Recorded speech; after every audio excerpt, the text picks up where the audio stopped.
right. Hello, everyone, and welcome to Bonus Pod, the companion podcast to the MinnMax show. My name is Haley McLean. I'm the community manager for this lovely community known as MinnMax, and this is the bonus podcast every week where we talk about kind of whatever we want to. It doesn't necessarily have to be timely or nothing, and today I'm joined by Kelsey Lewin. Thanks, Kelsey. Hi. I haven't even touched the minigame stuff because I guess I'm so fresh to who anybody is. Even I've just been focusing on story because I want to know who everybody is. I fell in love with Ichiban right away. He's so cute. Yeah. I love the way he's handled. He's a true good, but he's not annoying, which I think must be really hard to balance because the true good, like Will in Baldur's Gate was true good, and I found him really boring and kind of like, okay, I get it, you're the good guy and whatever. But he's like just the sweetest little dude running around. Everyone waves at him, and he helps he just genuinely wants to help people, and that's his character arc, and that's it. I think that's so sweet. So I fell in love with him really quick, and now I'm about 4 hours in, and I'm really liking it. But I've heard some people say that this shouldn't be the one I jump in on to start in the Yakuza series, and I want your opinion on that. I agree. I'm sorry. I agree know with them. That's fine. Why? You should play. So I'm not saying you need to start at the beginning. Again, I haven't even played all of them, and I'm having a great time. I do think this is a direct sequel to Yakuza 7 Like a Dragon, which is the first game in Ichiban's story. And I think it's very important to this. I think you're going to get so much more out of this game if you played that one first. And I think that genuinely that was my game of the year that year, I think. Or it was super up there. It's it is a super, super good game. You're going to have just as good of a time with it as you're having with this one. I do think rather than learning slowly who all of these people are, I think it's better to play that game first, but it's not a short game, so I get it. So did I shoot myself in the foot a little bit because there was one part near the start of the game, first hour in, he walked up to a little a place where he could pray, and I let him reminisce, and it told me what I'm assuming is the context of the plot of 7.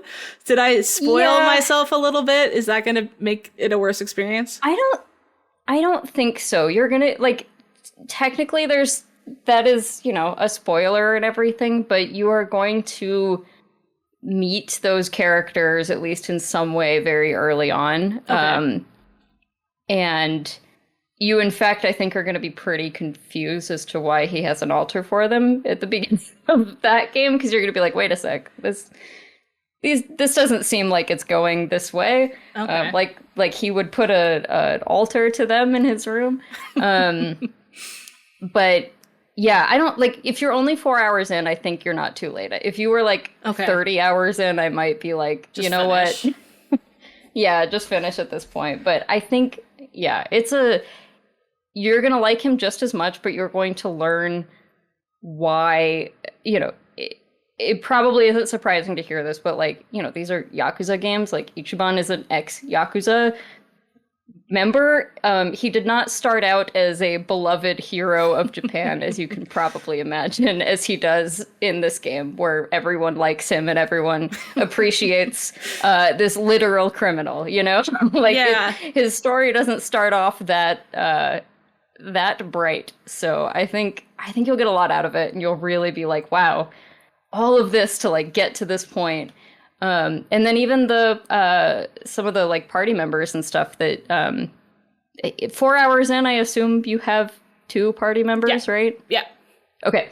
I'm trying to dance around some spoilers here, but meeting those guys for the first time is going to be really a lot cooler than just having them join you again. You're going to get so much more out of that. Yeah, I think that's been the thing that maybe made me pause, is because they have this immediate rapport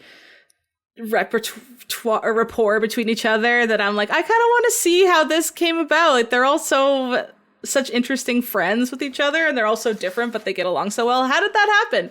And that's really funny that you say that, because I'm essentially jumping at the end of his arc where he's the hero. He literally starts calling himself the hero and transforms into the hero. And I'm like, wow, this is great. I bet he was always like this. And I'm missing out on so much context of his actual character growth and why he is the way he is. Yeah. And this seems like a game where story is very important, because I haven't really played that much game so far. It's been majority cutscenes. Yeah, the first, like, 8 hours of this game are, and I think that's true of, like, at the very least, like, Yakuza games start very story-heavy. There's a lot of lead-up. That doesn't mean, like, you know, obviously you've already been in some battles and stuff. It's not, like, literally no gameplay, all story elements, but, yeah, you will... That's probably at least mostly true of 7 too, although it's now been several years since I've played it. But yeah, I don't know. I feel bad saying this because I know you've already put time into it and you already like him, but you're going to like him even more if you play through his story. And I think I want to like him more. And I think I'm willing to go to take a backward step and do that, because the last year I learned that if I try new things, I find my favorite games ever. And I'm still trying to do that. And I honestly, the first few hours of this, I was like, like, you know, when something just clicks, you're like, I think I really like this. I really liked the writing right away. I liked the tone. Thought the tone was so silly and fun and lighthearted. I liked the characters. I didn't mind how cutscene heavy it was because I was having fun with the story. It almost felt like watching an anime and just having fun. And I was like, that's kind of what I want after work, is just to relax, play this game where I don't have to think too much and just let this game happen at me. Like, I'm down for that right now where I'm at in my brain.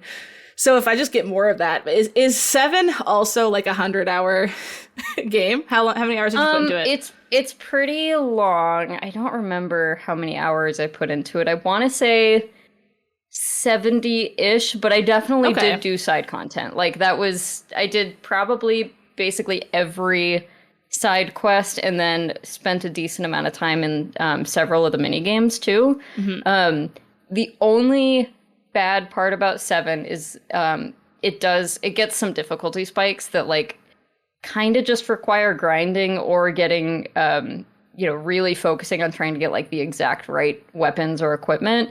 It's still, like, the good news is grinding is still not that bad. Like, it's mostly pretty fun.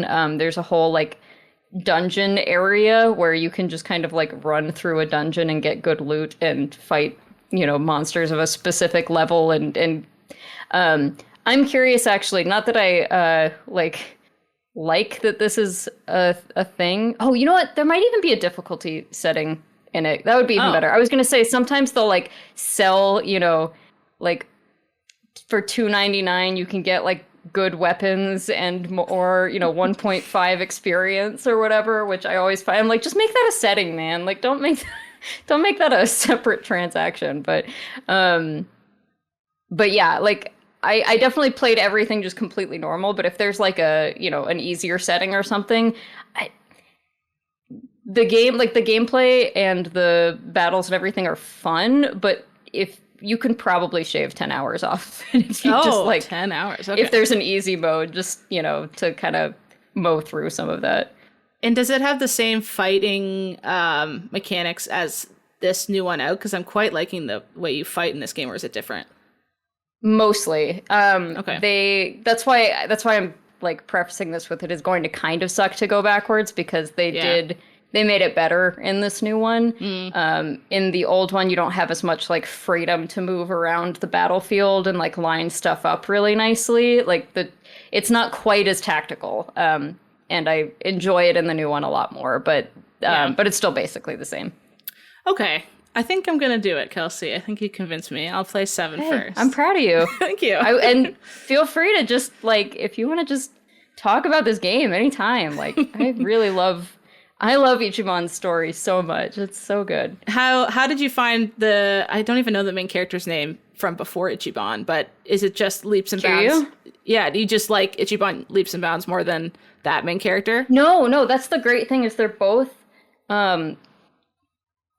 really awesome characters. And so the first one I played was 7, and then I started going backwards and playing the rest of them. Cool. I think I had tried to play the first one once, but, like, got maybe a chapter into it. Like, I'd never truly tried to play another game. Then I loved 7, and I was like, okay, I gotta go backwards. And, you know, there were several parts towards the end of 7 where I was like, wow, I could tell this would really hit if I had played these other games. Kiryu his own fantastic character, and I think because Ichiban's so just, like, silly and bombastic and everything, it's easy to be like, oh, like funny guy, serious guy. But like, they both are really, each one can be like extremely serious and very complex, and Kiryu can be fucking hilarious too. Like they're really, they're different, but they both have like the same depth of character, I think. That's cool. No, I like that. It's kind of like, I'm picturing Geralt. I don't know if that's an apt comparison, but so stoic that he can be silly in his stoicism. Is that kind of the energy? There's some of that for sure. Yeah. Okay, cool. Yeah. There was a moment in this game that was just like a completely silent, like just Kiryu giving someone a look that was just so... It was like the funniest thing I'd ever seen. I'm like, this is something that movies do really well, but I don't think I've ever seen a video game character just turn and give a look that was as funny as this. So I'm really impressed with the animation acting. Like, it seems like there's a lot of effort into acting out the scenes to be not just characters talking, but characters reacting to what other characters are doing, to the point that it feels like a TV show or something. Yeah. Yeah. It's very like cinematic, but not in like an Uncharted way or whatever, just like in a literal. Yeah. They're good at like making those characters full and complete. Yeah. They're not just talking. We got a comment on our Patreon post. Philly Eat Steak said, regarding Yakuza, best point is Yakuza 0, and then feel free to bail once you've satisfied. If you strictly want to do just turn-based, just jump into 7. Yeah, I think even if you just play 7, like, you are prepared to play this new one. Yeah, I wonder if that's... You just might not know as much about Kiryu, but that's okay. Yeah, I wonder if it's going to make me want to go back and play past ones like you did.